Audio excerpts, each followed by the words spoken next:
Il était une fois, dans un petit village au Sri Lanka, vivait un moine sage et vénéré nommé Baba.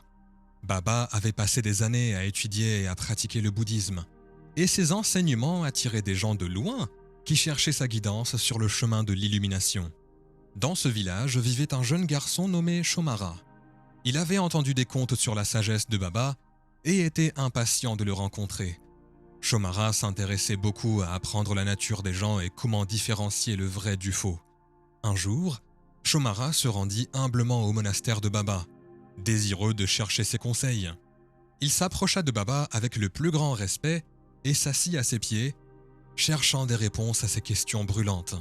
Baba, sentant la sincérité dans les yeux de Shomara, sourit et accepta de lui raconter une histoire. Baba dit « Il y a longtemps, dans un royaume lointain, vivait un roi sage qui possédait un diamant précieux. On disait que ce diamant avait un pouvoir immense et était vénéré de tous. Des gens de loin venaient au royaume pour apercevoir ce joyau extraordinaire. Un jour, un groupe d'artisans se présenta au roi, prétendant avoir la capacité de dupliquer le diamant. Ils assurèrent au roi qu'ils pouvaient créer une réplique exacte, indiscernable de l'original.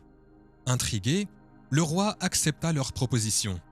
Les artisans se mirent au travail, étudiant méticuleusement chaque facette et sculpture du diamant, cherchant à reproduire sa brillance.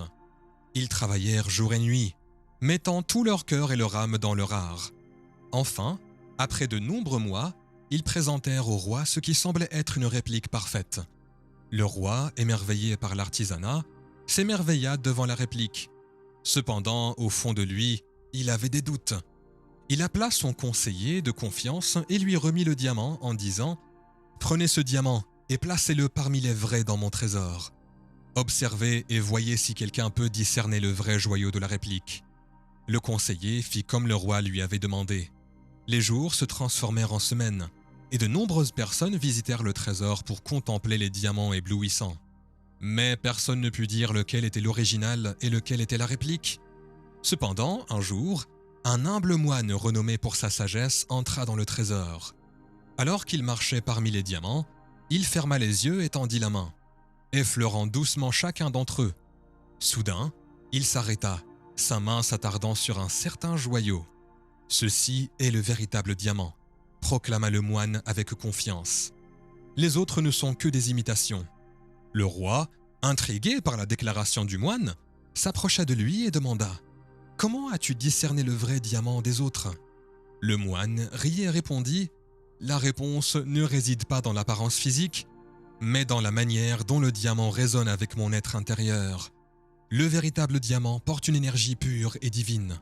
Il parle à mon âme. » Baba fit une pause, regardant profondément dans les yeux de Shomara, et continua. « Shomara, identifier les personnes fausses ressemble beaucoup à discerner le véritable diamant.